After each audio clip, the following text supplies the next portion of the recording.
So thank you, everyone. We're just going to give it another minute or so as more people join the webinar, and then we'll get started.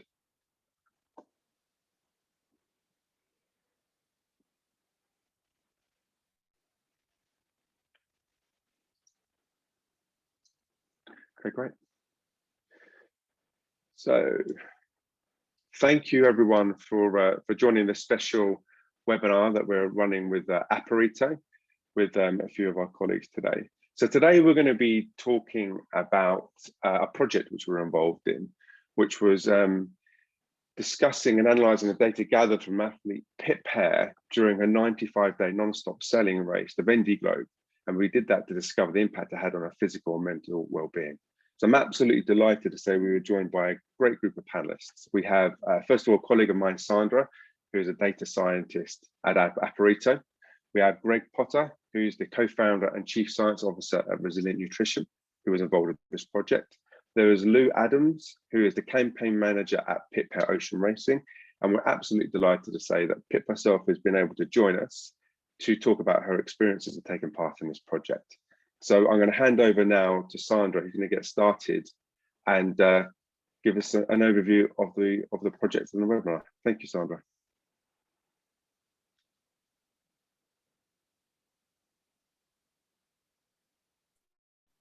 Sorry, I was on mute. Let me just show the slides. Can you see all the slides? Yes, we can. Okay, great. So Pip was the 8th woman in history to complete the Vendee Globe. She's the first British skipper to finish the 2020 Vendee Globe around the world race on 12th of February 2020. She completed the non-stop race at sea for 95 days, 11 hours, 37 minutes and 30 seconds. And she covered more than 20,000 miles. So the aims of our approach is to partner with the athlete Pip Hare in the Vendee Globe, which is a 24,000 miles solo sailing endurance race, and continuously monitoring at that dietary intake, physical output, sleep, and cognitive function. So we use for that a Garmin watch, which is a wearable that captures the step movement, heart rate, the blood, the oxygen saturation in blood, and the sleep data. So we use our Aparito's software platform and mobile application to record data of daily sleep logs, food intake and mood, but also memory of problem-solving tests that she completed to assess the effect of sleep deprivation. We completed data analysis on completion of the race, and we are creating a report to assist Pip Hare and other female athletes to help prepare them when pushing their bodies to the extreme. So our key collaborators are Resilient Nutrition and Pip Hare Ocean Racing, and I'm handing over to Greg and Lou now to speak about their contribution and how they met Pip and how they worked with Aparito. Thanks, Sandra. I'll step in here. Maybe with Greg? Yeah, sure. So I first met Pip last spring, I think it was, and met her through the CEO of Resilient Nutrition. And I believe that he got in touch with Pip through a mutual friend, Simon. And I've since then been helping out with a few different things. So one was helping Pip with her prep in the weight room. So as she got ready for the race, she was trying to build muscle and get stronger. And I helped her put together a strength training program that she could do at home, regardless of lockdown restrictions that were in place. And then I also helped come up with her menu plans for the race itself. So my role at Resilient Nutrition is formulating our products, but I also do some help with athletes that we work with.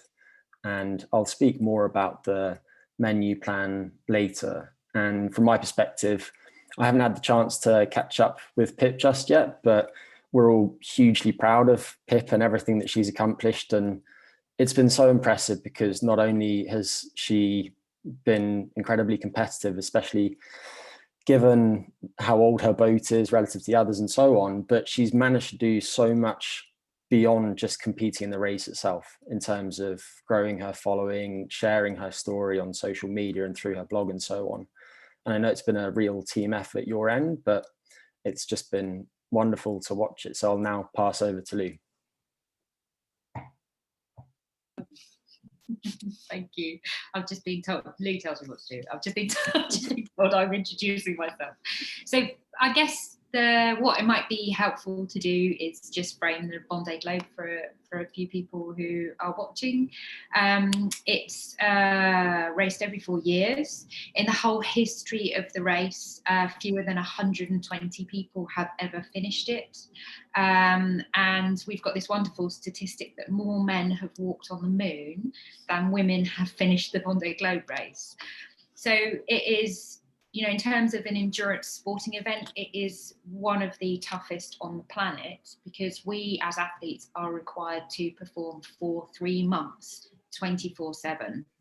And it's not just a physical performance, it's a mental performance as well, because we're navigating the boats, we're managing strategically, tactically, we're looking after our safety, we're doing our own risk assessments, and the boats are immensely physical to sail. So the boat is 60 foot long.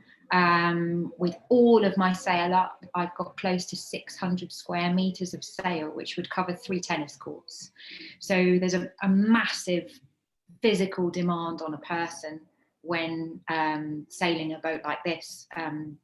The motion is non-stop. The noise is non-stop. You're being bombarded as a human being from every direction. So, you know, one of the really interesting things about this collaboration was just trying to understand, you know, how a human being copes with all of those things. You know, how can we use data to help me on the next Vendee Globe? You know, what the impact of key events are on me, or the sleep, all of that sort of thing. So it's been a really great project to be involved in. And I think, you know, when we start to analyse the data, then there should be some key findings coming through. I'll hand over to Lou to give a quick introduction of her role. So my name's Lou. I've been working on the campaign for just under 2 years probably now, isn't it? Yeah. I have been just running it from a shoreside point of view, but half my role has been linking in with some of our sponsors. Aparito has been a huge part of this, and as Pip said, just looking at the data that we've pulled off boat. And another part of my role has been looking at the medical side, which we'll go into a little bit more detail, as Pip had a bit of a cascade over 4 weeks, was it roughly? Yeah. And how we then will look at that data at another date to really analyse that in greater depth. But that's my role. Thanks very much, all. I'd just like to add that I'm very impressed by all you have accomplished, Pip, especially that you were able to complete non-sailing tasks with such a consistency, which allowed us to, you know, collect some precious data. It was just amazing. So thank you very much. So if we look now at the data that were collected, so we divided the webinar into 4 key areas. The first one would be nutrition, and then let Greg start with that. Fantastic. Thanks, Sandra. So if you go to the next slide, then I'll just begin by speaking a little bit about Pip's menu on board. So if you think about the Vendee, then there are a few challenges that are common to similar ultra endurance races, but that most of us don't face each day. So one of these is that there's no fridge. So any products that Pip takes with her, apart from those that she consumes in the first few days, would need to be very stable. And that means stable across different temperatures, but they need to survive on board for many weeks at a time when they're being exposed to quite varying temperatures over the course of the race. Another, of course, is that she doesn't really take water with her and needs to purify all of her water herself. And then, as we'll get to later, there are other things like the fact that Pip's a very active sailor. So she burns an enormous number of calories compared to her relatively modest stature. And when she's also so physically active, she doesn't have that much time to eat. And it's therefore very difficult to just take in enough food. And it's typical in these types of events for people to therefore lose a lot of weight. And the menu plans that we came up with were, of course, based on Pip's preferences, but then also factors like the way that she was able to prepare food and an assessment, an estimation of her energy expenditure while she was on board. So there are simple equations that you can use to estimate how many calories somebody is going to burn at rest. And then you can multiply that at rest number by what's known as a physical activity level. And that's just a multiple of resting energy expenditure to estimate someone's caloric expenditure. So for example, if you burn 2000 calories at rest and your physical activity level was 1.5, then your estimated energy expenditure would be 3000 calories. And we looked at a previous case study of a Vendee Globe competitor and then thought, well, Pip's a slightly more active sailor than this previous competitor. So we'll use her data to inform our estimates. And we came up with two menus, recognizing that some sections of the race are more physically challenging than others. One of them was a low calorie menu. And for Pip, those days had 3050 calories worth of food, give or take. And then the other menu was a high calorie menu. So this had about 550 more calories in it.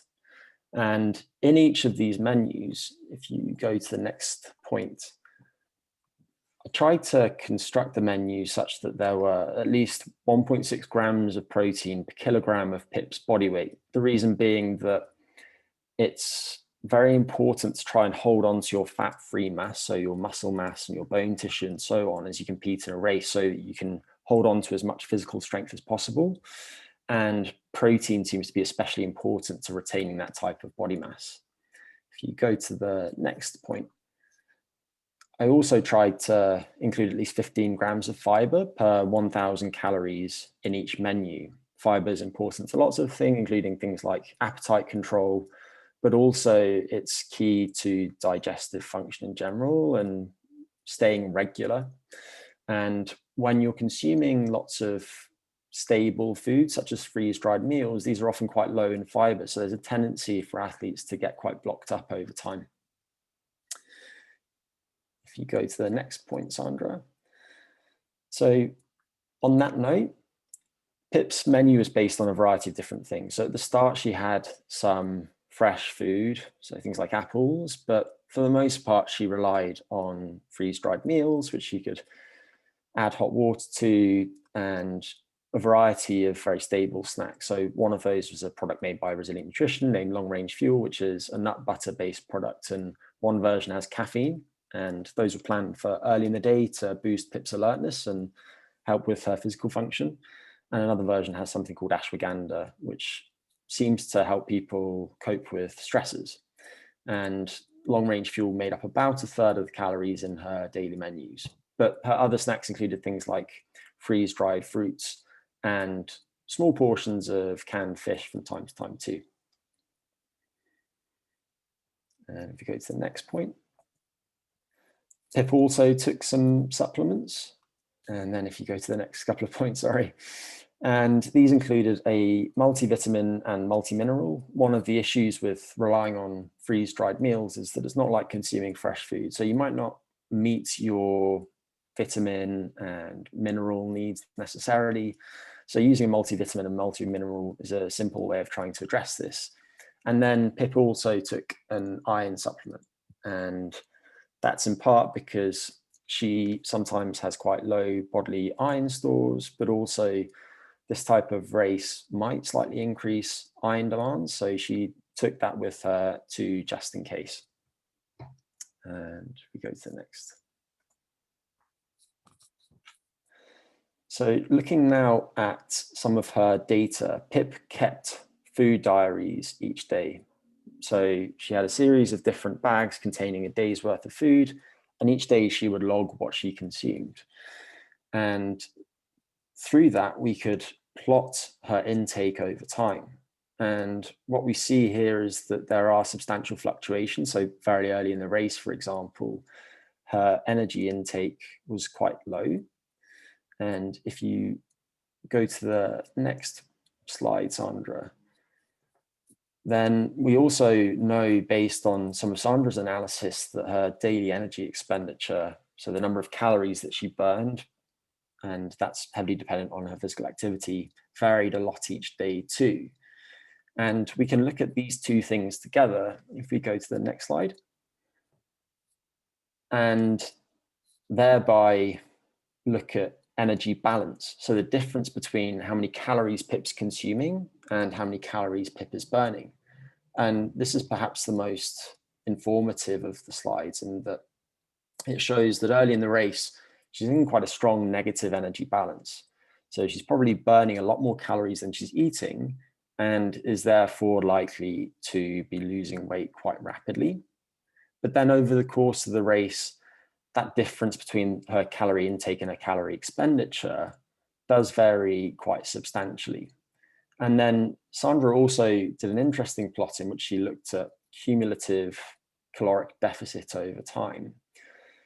Sandra, if you go to the next slide. And that's what we see here. And what I'll mention is that it's quite difficult to estimate how many calories somebody is burning in an event such as this, because that estimate is based on things like heart rate data, movement on board, and so on. And she's using a smartwatch for this purpose. And obviously those smartwatches weren't necessarily designed for Vendee Globe competitors. So we have to take these data with a pinch of salt. But with that said, we can get quite an accurate assessment of her diet intake. And this plot here shows how much Pip was consuming of her menu. So if the number was 0, then that would mean that she consumed every item in her menu bags. And so what we see is that initially she's really struggling to consume enough food. And so by the time that she's in the South Atlantic, she's in quite a large caloric deficit and is likely to have lost a substantial amount of weight by then. But then later in the race, for whatever reasons, Pip's able to start consuming more food, and that quite likely had a positive effect on some of her physical performance measures. And Sandra, if you go to the next slide, then I believe that I will now pass over to you. Thanks, Greg. So I will next speak about the physical activity, and first a few words about how heart rate and physical activity are related. So we all know that any physical activity raises your heart rate, and the more intense the activity, the faster your heart beats. And for well-trained athletes, there's two heart rate metrics that are relevant. First one is the heart rate intensity zones, which define the intensity of the physical activity. The second one is how fast your heart rate returns to normal after high intensity activity. So usually heart rate reserve is used to determine the heart rate intensity zones. So the heart rate reserve is the resting heart rate, so how fast your heart beats while you are at rest, subtracted from the maximal heart rate, which is the number of beats per minute your heart beats, your heart can achieve safely, actually. And so the intensity zones are computed from a percentage of the heart rate reserve, and as guided by the American College of Sports Medicine. So this is the heart rate data, the raw heart rate data, so minutes by minutes data collected from the smartwatch along the course of the race. And you can see in the background, the different colors represents the intensity zones that have been computed for Pip. So it goes from very light to maximal intensity. In the weekly average curve that you can see here, we can observe that the average heart rate gradually decreased from week 1 to week 5. Then it continuously increased until week 11. It was followed by 2 weeks where it slightly decreased again, and the average heart rate at the end of the race, which again is its baseline value. The changes over the course of the race are more obvious if you look now at the time spent in the different intensity zones. So the different intensity zones are here represented by the different colors, with the red color being the higher intensity. And each bar represents a day, and the time spent in the different activities are represented in hours. So from this plot, we can see that it seemed the South Pacific and South Atlantic were the most intense and arduous phases in the race, where Pip was active for an average of more than 4 hours a day, and even it reached 10 hours on the 17th of January. If we look at the highest intensity, so the maximal and vigorous intensity zones, the week 9 seemed to have been the most intense one and the most vigorous one. She spent about 2 hours a day in the highest activity zones. And this was this week when Pip had to change her rudder, which was a particularly demanding in terms of activity and efforts. The week between 24th on January and the 31st, our activity was a bit lower, and the intensity was lower, and she spent less time being active a day. That's when she was exhausted, and because it followed 2 weeks of extremely intense activity, and she seemed to be not able to bounce back from the rudder change. The particularly intense and demanding phases can also be observed from the step count data, which are shown here. So in the South Pacific and Atlantic, the average step count reached 5,000 of steps per day. It was followed by a week with less activity. And the extraordinary amount of activity in the last few days can be observed here, with the step count which reached almost 2,000 steps a day, which is just amazing. If we look now at the resting heart rate, so the number of beats per minute while you are at rest, for an athlete, a low resting heart rate indicates better fitness. And all along the race, the resting heart rates for Pip, the average varied between 47 beats per minute and 58, which is within the normal range for an athlete. So we can observe 3 phases in Pip's average resting heart rate. So the first 5 weeks, the resting heart rate kept dropping until it reached its lowest level. Then from week 5 to week 8, it increased, and typically a rise in resting heart rate could be due to sleep deprivation, but also emotional or physical stress. And in the last weeks, the resting heart rate decreased again. Then I looked at the relationships between the physical activity and the energy data that Greg just presented. So here, I looked at the correlation between the daily physical activity, so in hours, and the energy intake, and I couldn't find any obvious relation. But the energy balance was related to the amount of physical activity per day.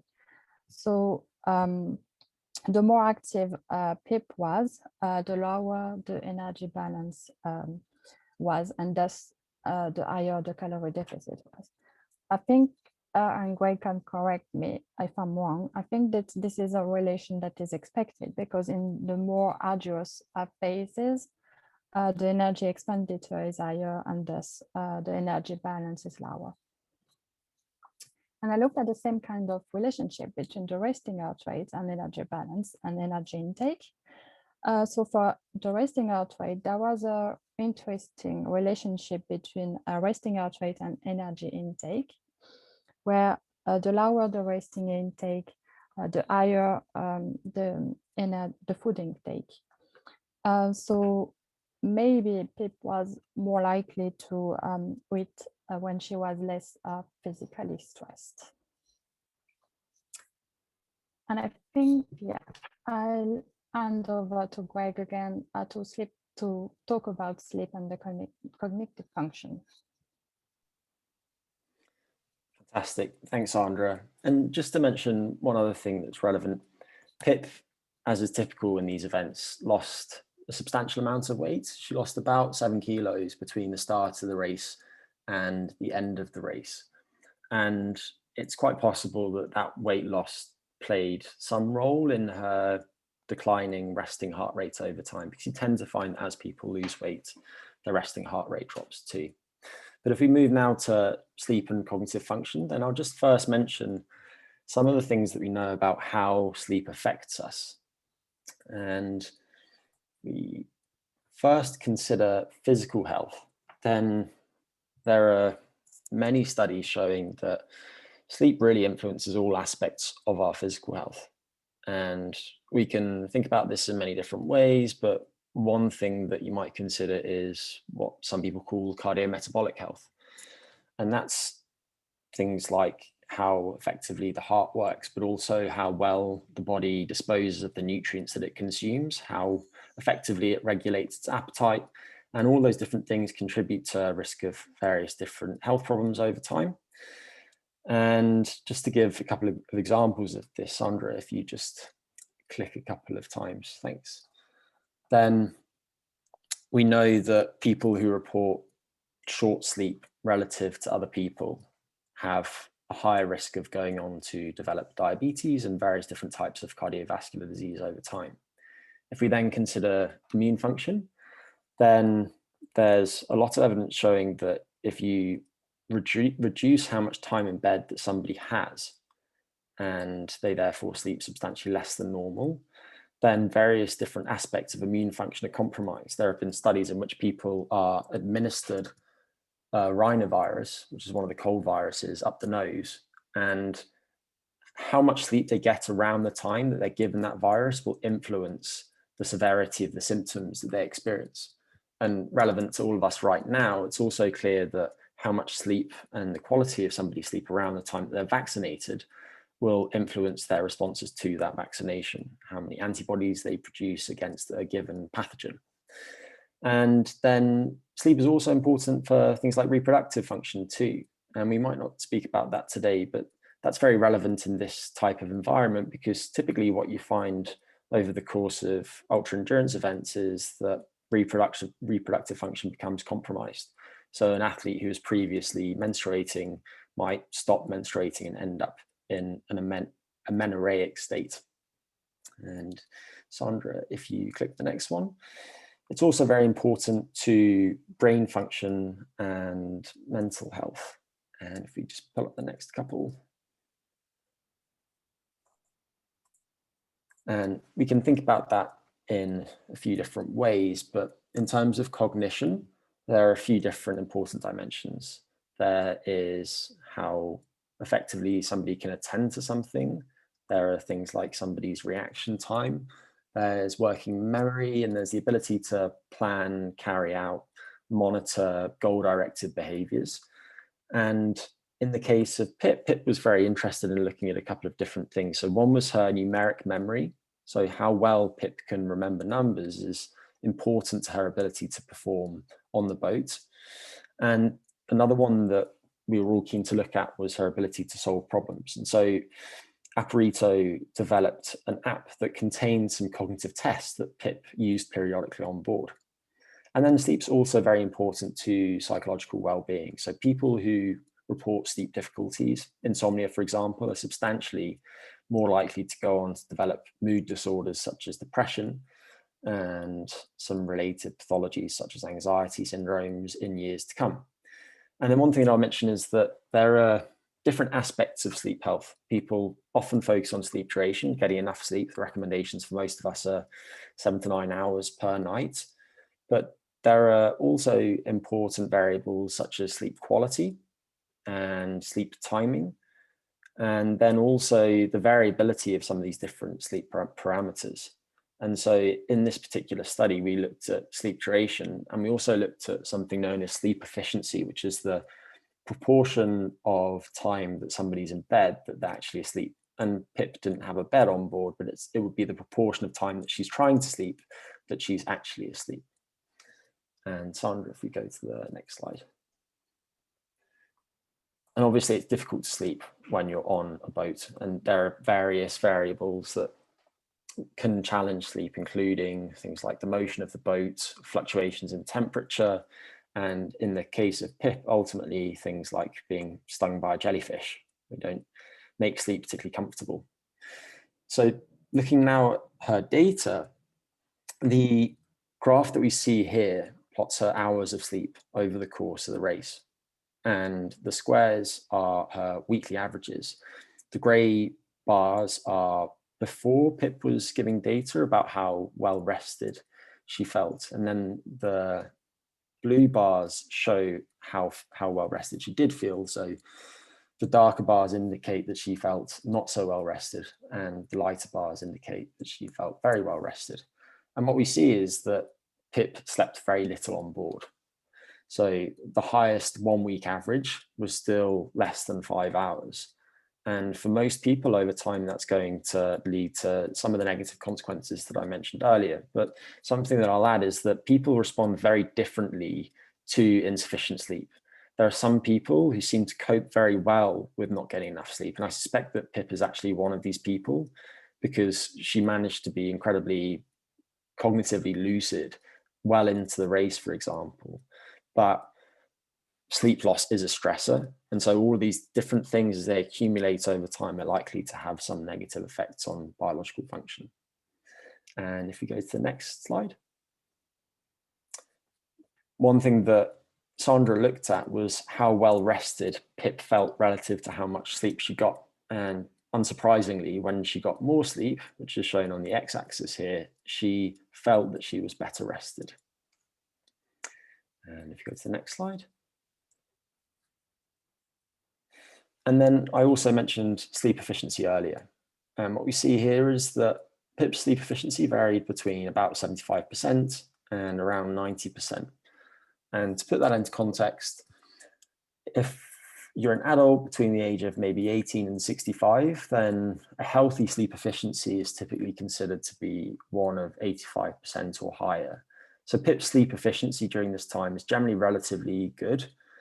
And that is possibly related to the fact that she wasn't getting that much sleep. And when we don't get enough sleep, there's a lot of pressure to sleep that accumulates with prolonged wakefulness. So you have more and more hunger to sleep, if you like. And therefore, when you do go down, lie on the ground, you're likely to fall asleep quite quickly. But it is difficult assessing sleep in this type of environment for some of those reasons that I mentioned earlier. Next slide. And then I mentioned the cognitive tests. So one of them was a digit span test in which Pip was trying to remember a string of numbers. And this could be in two directions. So you could be given a series of numbers 0, 7, 8, and so on forwards, and then try and recall those once the string has been given. And another is trying to recall that same sequence of numbers backwards. And then there was also the problem solving task. And we don't have as much data on Pip's cognitive tests and how those changed over time, but what we see here are the raw data. And at this point, we need to spend a bit more time looking at these data to try and understand what some of the different factors that affected them were. And with that, I will pass over to Lou. Hello.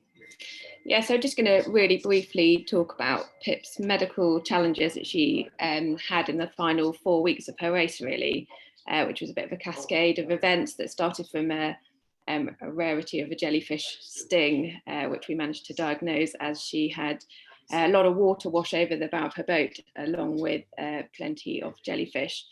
A lot of our support, so there was myself, and then we had a doctor down back here on shore who we linked in with, and we just looked at, we got regular photos, which sometimes is very difficult to diagnose, but it kind of links into how so far along in her race that actually with sleep deprivation, with lack of nutrition, actually we ended up in quite a prolonged period of medical issues.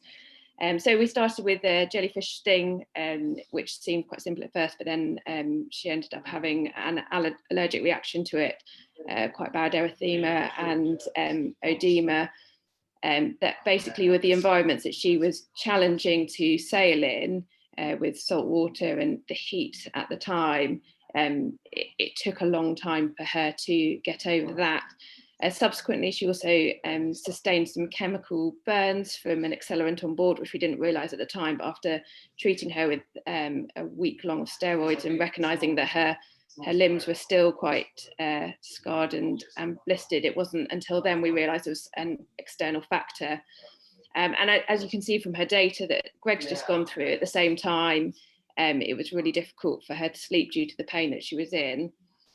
Which then resulted in back pain, which then resulted in kind of another prolonged week of requiring analgesics and fairly strong medication to be able to get her moving to then continue her race. And you suddenly recognise that at that time she's, a solo sailor who's on their own in the middle of the ocean, and you're trying to give support with only looking at photos and the odd WhatsApp text, which makes it a lot more challenging than when you're in an NHS environment and you can see the person in front of you and manage to diagnose and ask the correct questions. There was a lot of questioning back and forth over WhatsApp. Sometimes I'm sure Pip got very frustrated with the questions I was asking, because she's probably thinking, where the heck are you going with that? But 90% of the time they were quite important. So pain score was really important, just to check that the analgesia we were giving was the right one. But at the same time, you're thinking about what effect that's having on her in a sleep deprived, high intensity environment, which is really challenging. So keeping a close eye on that as well as everything else. But I guess more than anything, offering medical support to someone who's on their own is challenging, who's got no background other than the training that you've given beforehand. But it's about, the key of it was really good communication and lots of photos. And there were times that I had to say, and which part of that body is that? Because it wasn't always easy to recognise. But yeah, I think it was a challenging time, and it will be really fascinating to look at her heart rate and her data in those kind of 3-week period, as she was also battling against the physiological side effects of medication versus actually feeling quite systemically unwell at times. That's it for me. Thanks very much, Lou. So in terms of our future plans, so obviously we will debrief all this data we collected with Pip and got our experience about it and put those things in perspective. We will analyze the data more deeply, and our aim is really to write a case study report to inform and increase data insight about impact of endurance sports on female athletes. Thanks very much. Can I hand over to Dan for the Q&A section? It's great. Thank you very much, guys. That's really interesting. It's amazing to hear about all the work that went in by Pip during the race. we have been inundated with questions. So my plan now will be just to kind of go through them one by one. They cover a variety of different topics. So it'd be great to get started on that. So I think the first one we'll go through is here. It's for Greg. It's how did Resilient Nutrition help Pip prepare for the race? Now, how long was that preparation period of the build-up? I think we began working around June last year, and it was just trying to make some small changes to Pip's diet initially, and then also working with her on her exercise training program. And then a period before the race in which we were trying to come up with a menu plan that would suit Pip well. And then within the diet itself, was it carb heavy in terms of the diet? It was relatively evenly split between carbs and fats in terms of calories. So if you break it down by proportions, it was probably something like 40% fat, 40% carbs, and 20% protein. Okay. I've got a couple of questions here for Pip. So Pip, first of all, how did you cope with the physical challenges with having such little sleep during the race? So I've been solo racing for 12 years now, and part of what I've trained myself to do is be really self-aware about how I'm feeling both mentally and physically in terms of my sleep deprivation.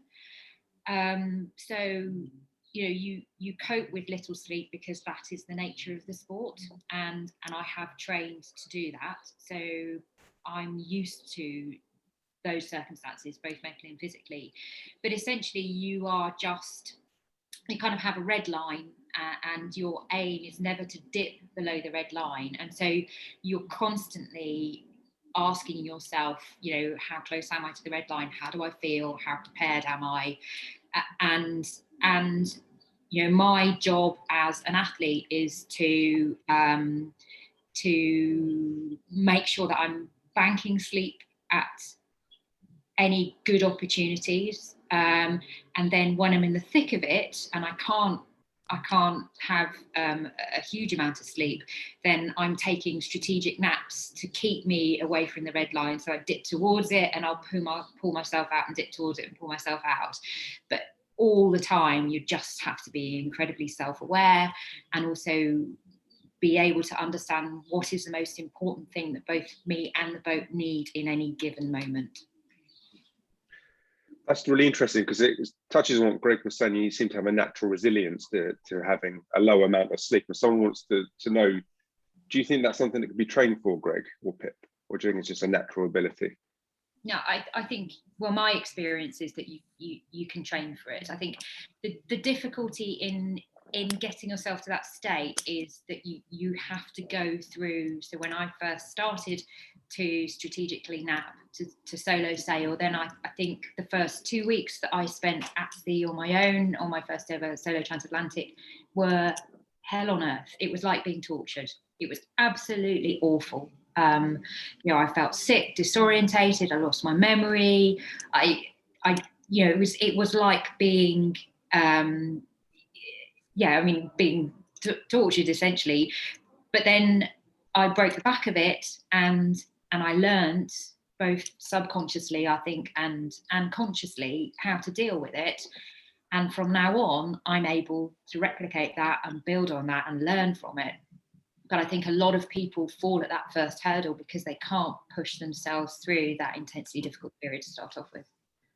I think from my perspective, that's really interesting. And as an aside, sleep deprivation has been used as a form of torture over the years. But in the case of Pip, I suppose one of the key learnings is when she is close to that red line, because I don't think that we really know, based on the scientific research, the degree to which coping well with sleep loss is trainable. But certainly in Pip's instance, it seems that it has been trainable. And a lot of that is self-awareness, I think. So it's not necessarily that your body becomes much more resilient to the effects of it, but you can much better self-regulate yourself and know when you need those naps so that you can function better further into the race. And leads us on to another question, actually, someone asked, is from watching the videos, there was a lot of noise. And how did you manage that constant noisy environment in terms of the opportunity to have rest? So the boat is noisy all the time, and it's moving all the time. You know, particularly in the Southern Ocean, when it was, you know, very, very windy, the boat was going very, very fast, then you are being thrown around all the time. It is impossible to stand up without holding onto something. You're constantly being thrown from one side to the other. You know, when I was sleeping, I was being rocked around, but you just deal with it. So, I mean, that's, I don't wear, you know, I don't wear noise cancelling headphones or anything like that, because I want to hear the boat. I want to be in the environment. But you just kind of, I guess, over time, you accept that that's what the environment is. And actually, it's useful to me as a sailor, all of those noises, because they're all telling me something. Do other competitors wear noise cancelling headphones then? Yes. So in particular, I think the more modern generation boats are another level of noise again to mine. And I know that I know Alex Thompson was wearing noise cancelling headphones. Cool. Just one last question on sleep. Someone wants to know, did you ever feel you had enough quality sleep during the race? No. Simple. That's very cool. Okay, we'll move on to the next section, which is about heart rates. There's a question here for you, Sandra. Is someone wants to know, were you surprised by any of the data that was received in terms of heart rate and activity?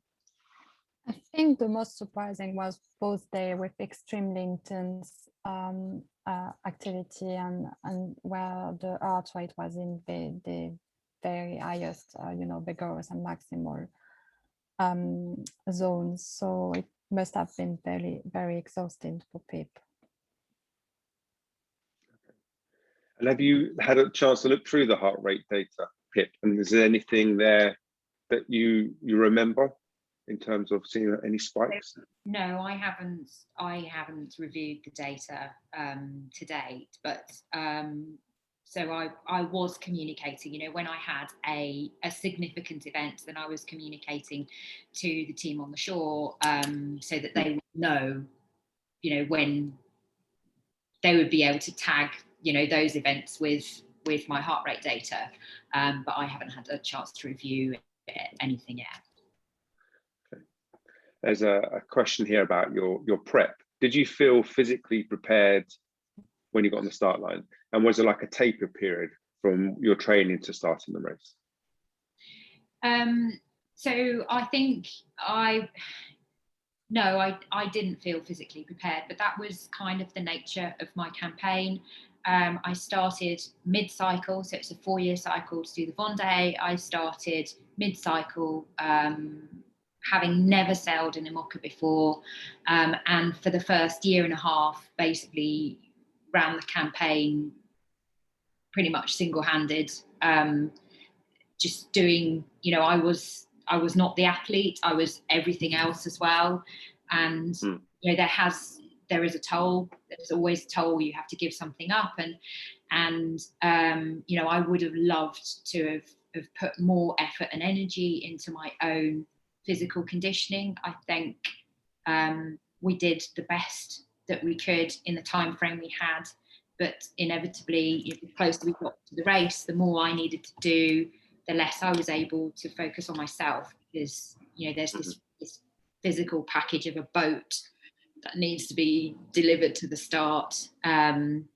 So, you know, my goal for 2024 is to have a 4-year campaign and to be able to be the athlete as opposed to the chief cook and bottle washer. So was it a relief then to actually just get on this, just when you started the race, having done all that prep? It seems like quite stressful. Was it just stress levels even higher? Yeah, it was the biggest relief ever. It was just, yeah, it was amazing. It kind of felt like before the race I was being pulled in 4,000 different directions, and as soon as I crossed that start line, I had permission to do the thing. Only do that and do nothing else, and that was incredible. It was just a wonderfully beautiful 3 months, and I can't wait to do it again. So another quick question on the training. Did you have a specific training plan before the race, or was it very technical, kind of time on the water type of thing? It was a bit of both, really. And again, you know, we did the best with the time that we had. And time on the water is incredibly important. And, you know, these boats are, you know, I think you can build endurance.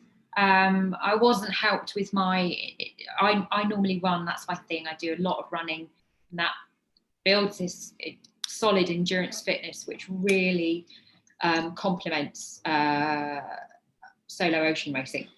But I ripped the ligaments in my ankle in I think it was May 2020, which meant that I had to change my endurance training. So I got a Concept 2 rowing machine and started doing that instead. But that kind of that threw me a little bit. And then, you know, by the time I'd recovered from my ankle injury, we'd actually made significant improvements to the boat because Medallia had come on board as title sponsor, and I've been able to invest in the new sails and these upgrades. And then, you know, the most important thing for me was to be on the boat learning how to make the most of these upgrades. And I've always been, it's always been my opinion that the best way to get fit for sailing is to go sailing, because it's an extraordinary sport. You know, you really find it hard to replicate the movements and the physical requirements from on board in a gym environment. But, you know, obviously I was working with Greg to build, you know, certain muscle groups and build my muscle beforehand. And that definitely helped in the build up to the race. But essentially, you know, it's a fine balance, and with a decent amount of time, then I think you know, you can really get it right. And I think we did the best job we had in the time frame given. There's a question that's come in here. Was there any one thing you regret not taking with you on your journey? No, I had everything I needed. Okay, cool. And then here's a question kind of for both Pip and Lou, is what was the most difficult part of the race for you, Pip? And what was the most difficult part for the support team in general? So the most difficult part of the race, I think, is probably the recovery after significant events, and that's a holistic recovery. You know, I tend to treat myself and my body a bit like a machine, and I don't expect to miss a beat. So, you know, when something significant happens, you go into a different mode of operation, you put all your energy into it, there's a huge amount of adrenaline, you know, you sort that problem out because you have to. And then I kind of expected to carry on at the same pace afterwards. And it didn't happen like that. And I found it difficult to adjust my expectations. And so probably I just didn't allow myself enough time to recover after these significant events. And that I struggled with that. Dealing with that aftermath really was probably my most difficult aspect of it, but you know, a really good lesson learned. I think that's similar from my point of view. When Pip had kind of multiple medical problems, I'm so used to seeing it at face value. You know, part of your career is you're always assessing people by looking at people.